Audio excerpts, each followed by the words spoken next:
I'm going to teach you about shoulder and posture exercises. So this is a military press. It works mostly the deltoids and the triceps. I'm getting some core, but if you look closely, my back muscles are working a lot, specifically the ones at my scapula.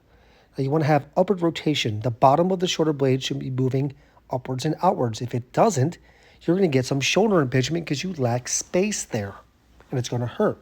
So how do we fix that? Let's isolate the upward rotation by using a towel or a t-shirt.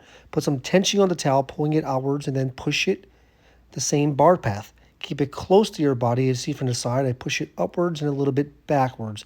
I feel this actually in my back muscles, not my shoulders. You can see here, I'm getting upward rotation right there. Just from the tension to the towel. At first, you might feel it in your shoulders because you lack space. Do the opposite by starting from the top and pulling it backwards. If you can't pull it behind your head, you need to do more chest stretches. You can also just pull it to the top of your head. I'm getting the rhomboids by retracting and doing downward rotation. See here, when you go upwards above your head, you should have upward rotation. When you pull down, it should be downward rotation. From the side, the bar goes up and kind of above my head, and I don't do excessive lower back arching. Keep my core activated. So right here, this guy is doing excessive arching. Most people have upper body posture problems. Upper cross syndrome, it's called. For every inch that your head is forward, increases 10 pounds of pressure on your neck. So you have to sit upright with good posture no matter what you're doing. At the computer, sit a little closer. Be upright. Don't lean forward to read. If you're doing the dishes, stand a little closer. Staggered stance. Find a way not to hunch your body. If you're brushing your teeth, all the concepts are the same. You can do all the exercises in the world, and if you drive like this, then you're going to have those problems. It doesn't matter how many times you exercise. So here's a reverse fly that can bring your shoulders back. So I'm basically just doing some shoulder retraction.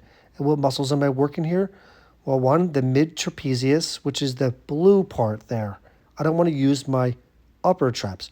And the rhomboids do a little bit of retraction as well. These are going to help bring your shoulders back. And some of the posterior deltoid that you see on the bottom there. These are all weak muscles that people have. So from the side, I keep my posture. I get a good lean forward and I retract. If I'm upright, I'm using my upper traps, and that's a problem. It's going to have forward head posture. So you want to have your chest down, lean forward, retract the shoulder blades. Most people are protracted when you're sitting with bad posture. We want retraction, the opposite. From behind, you can really see my shoulders basically pinching together. You could do single arm, which will be some stability in core.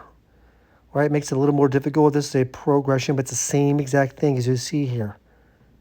Now, if this is too difficult, maybe your lower back is tight or something like that, then use a bench. You can put your hand on the bench, keep in the same posture. It's the same thing. Work your external rotator. That'll bring your shoulders back as well. I recommend putting a towel there so it keeps your arm from going outward away from your body too much. And then you got to finish with stretching. Use a doorway to stretch your chest. You can also use a corner of a wall or with one arm. Hold for 30 seconds each stretch. Use a wall. This also works. You can feel it in the forearms and the biceps as well. And stretch the lats. Get the lats, and that'll help your posture.